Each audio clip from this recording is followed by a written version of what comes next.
with each sip from your lips. जी, सबसे पहले तो आपको नमस्कार। हम लोग ईपीएफओ को ऑफिस में गए थे, सीपीएफसी ऑफिस में। हम जो मेरे भाई है साथ में साथी, वो सब हमारे साथ थे। आदरणीय हमारे वीरेंद्र सिंह राजावत जी, जो हमारे महासचिव है, बालाजी सर, जो चेन्नई से आए हैं इस काम के लिए, वो साउथ इंडिया के चीफ कोऑर्डिनेटर हैं। रमाकांत सर, रमाकांत नरगुन जी, ये बेंगलोर से आए हुए हैं। इनका परिचय नेशनल चीफ कोऑर्डिनेटर है हमारे बीएस राणा जी, जो दिल्ली प्रदेश के अध्यक्ष है। हमारे रमेश बहुगुणा जी, जो राष्ट्रीय सचिव है। हमारे डंगवाल साहब, सुरेश जी डंगवाल, ये उत्तर भारत के मुख्य समन्वयक हैं। राजीव खन्ना जी झांसी के लीडर हैं हमारे, और झांसी जिला के अध्यक्ष हैं। और हमारे रावत साहब, जो गढ़वाल से डंगवाल साहब के साथ वहाँ के बड़े नेता हैं, वो आए हैं। तो हम सब लोग उस दिन जो हमारा चीफ सेक्रेटरी लेबर से जो बात हुई थी हेमा मालिनी जी के साक्षात, उस बात पर अमल करते हुए आज 15 तारीख को यहाँ पर हमारी मीटिंग रखी थी। हम आदरणीय अपराजिता जग्गी मैडम से मिले, बहुत सारी चर्चा हुई। चर्चा बहुत पॉजिटिव रही, बहुत एमिकेबल रही, और हमने अपने सुझाव दिए। हमने 4-5 प्रस्ताव दिए हैं, जैसा कि उस दिन कमिट किया था हमने।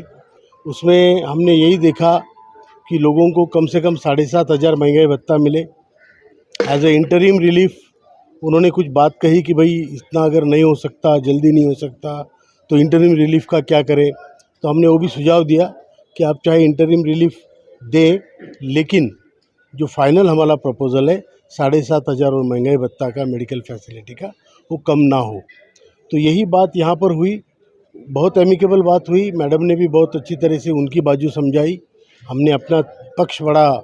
हमारे सभी भाइयों ने हमारा जो पक्ष था वो बहुत सुदृढ़ तरीके से रखा, बहुत अच्छे तरीके से रखा। और फिर उसके बाद हमारी मीटिंग आदरणीय अनिमेश मिश्रा जी से भी हुई, जो उस दिन हमारे साथ थे। उसी मीटिंग में एडिशनल सीपीएफसी है, और अपराजिता मैडम भी अभी एडिशनल सीपीएफसी है। तो दोनों एडिशनल सीपीएफसी से बात करके हमने अपनी बात पूरी तरीके से कही है। हमने अपना जो पॉइंट ऑफ व्यू है वो बताया है, और 7,500 और महंगाई भत्ते की मांग हमने जोरदार तरीके से रखी है।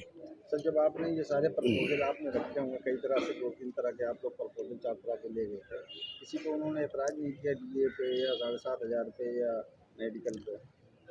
नहीं, उन्होंने तो अपनी बाजू कही, लेकिन हमने प्रस्ताव जो दिए, प्रस्ताव में ये दिया है कि अगर आप 7,500 महंगाई भत्ता देते, मतलब आज की 1,000 में अगर आप 6,500 और महंगाई भत्ता जोड़ेंगे तो आपको कितना खर्च आएगा, वो खर्च कहाँ से निकल सकता है, ये हमने अपने सुझाव दिए। सिमिलरली अगर उतना नहीं हो सकता, 5,000 हो सकता है, तो फिर प्लस 1,000 प्लस 5,000 प्लस डीए, तो कितना खर्चा आता है। ये सब चीज़ें हमने उनको बताई है। और ये सारे प्रपोजल देने के बाद हमने अनिमेश मिश्रा जी से भी बात की, उनको भी पूरा विषय समझाया। और कल हम जो हमारे सीपीएफसी मैडम है आदरणीय सुश्री नीलम शमी राव जी, उनकी अपॉइंटमेंट के लिए अर्जी दे के आए हैं, उनसे भी मिलेंगे। कोशिश करेंगे कि कल की तारीख में हम आदरणीय मंत्री जी से भी मिलें। ये हमारा पूरा प्रपोज़ल है जो हमने उनको दिया था।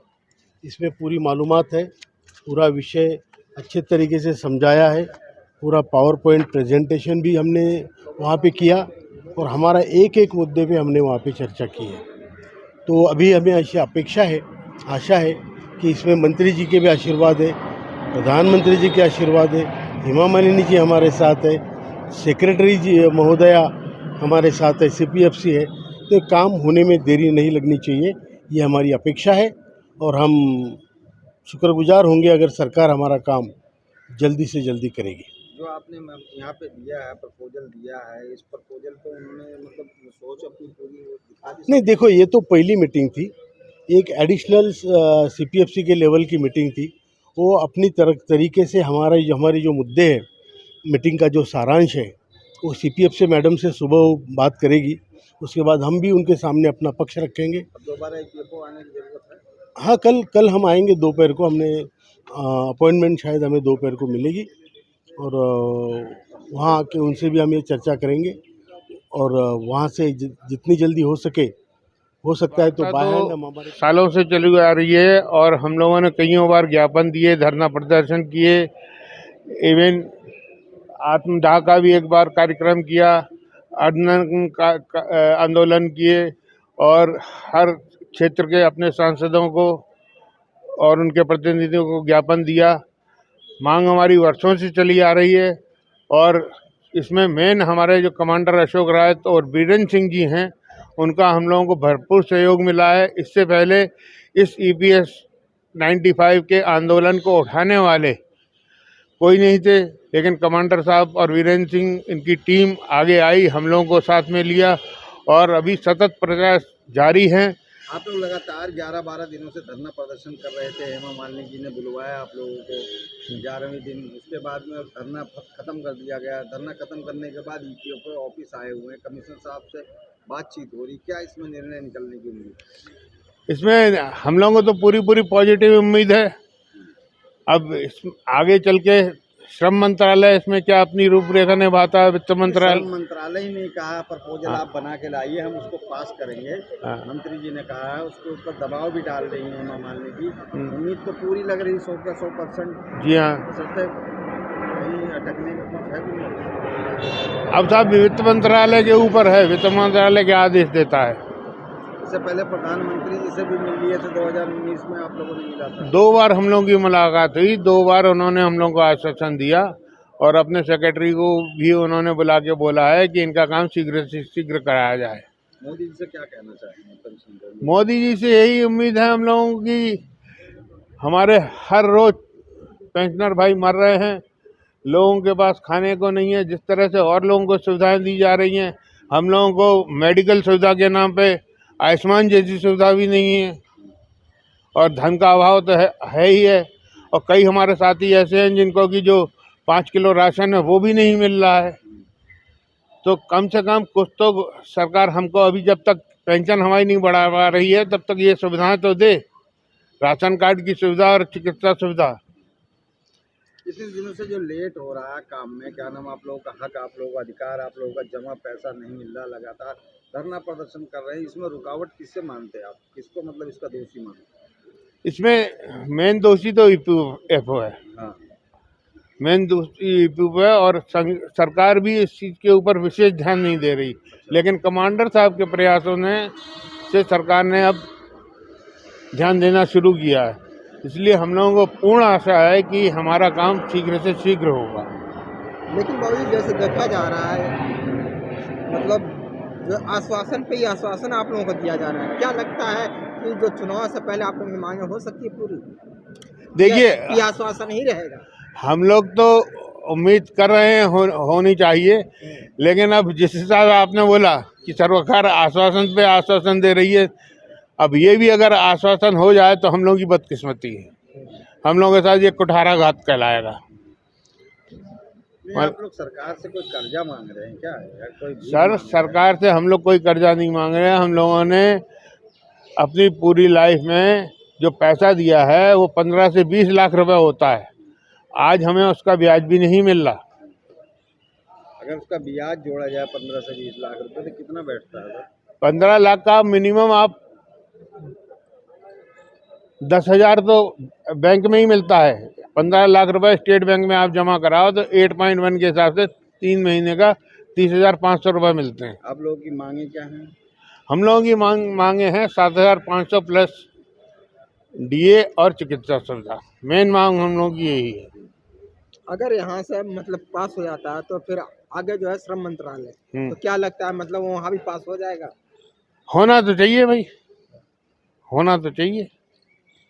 अगर मान लीजिए मतलब जो चुनाव से पहले नहीं पास होता है तो फिर आप लोगों का अगला कदम क्या होगा, कुछ अनुमान? अगला कदम देखिए, हम लोग सब बुजुर्ग हैं, कोई तोड़फोड़ तो हम लोग कर नहीं सकते। कहीं दंगा और रेल रोको या रास्ता रोको, ये आंदोलन तो हम लोग कर नहीं सकते। हम लोग अपनी बधाई सुना सकते हैं। अब अगर सरकार बिल्कुल ही निष्ठुर हो जाए तो फिर क्या है, हम लोग ऐसे ही मरते रहेंगे जैसे अभी तक मरते चले आ रहे हैं। मोदी जी से क्या कहना चाहेंगे आप? मोदी जी से तो विशेषकर अनुरोध है कि मोदी जी ही चाहें तो सब कुछ कर सकते हैं, क्यों मोदी जी ने देश में इतने बड़े बड़े काम किए, धारा 370 हटाई और दुनिया भर के काम किए। अभी भी आपका फौजियों को अपने वापस लेके आए 6-7 लोगों को।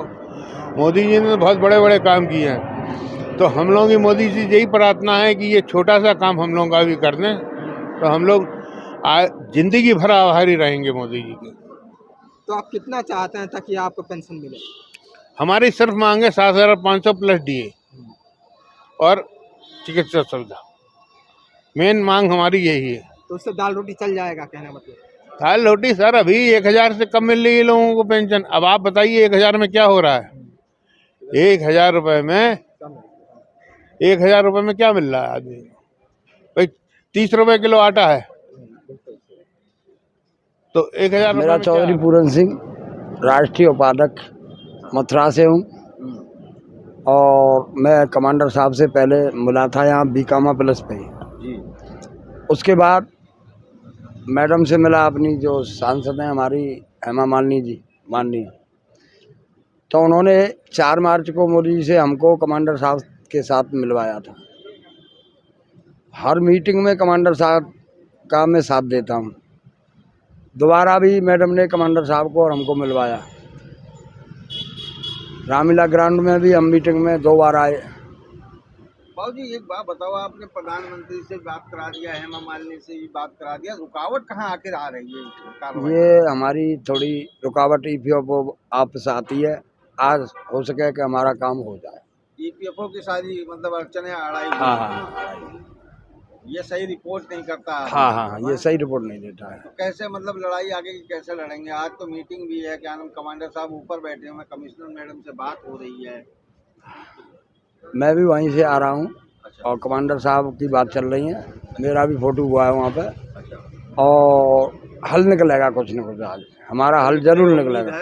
उम्मीद है कि जो कि 7 तारीख को जो बीती हुई 7 है उसको मैडम को समझा के आया था मैंने कमांडर साहब का, और हमारा साथ दीजिए और आपके बिना कुछ नहीं हो सकता है। एक बात बताइए, आप लोगों का तालमेल सीधा मोदी जी से है, डायरेक्ट आप लोग हेमा मालिनी जी से मोदी जी से मिलते हैं, लेकिन संघर्ष करते हुए बड़े बुजुर्ग जो है ठंडी गर्मी बरसात अभी बारिश के अंदर जो है बैठे हुए थे, संघर्ष कर रहे थे, तो इसमें मतलब उन लोगों को पता नहीं चलता कि हमारे बुजुर्ग ठंडी गर्मी बरसात में माओ के लिए बैठे? पता तो सब है, परंतु जो ईपीएफओ ये गड़बड़ी करता है। अच्छा। ये बताता नहीं है, पैसे को डकार रखा है। अच्छा, तो लड़ाई कहाँ से शुरू हुई, जरा विवरण तरीके से बताइए, आप थोड़ा जल्दी जल्दी बताइए।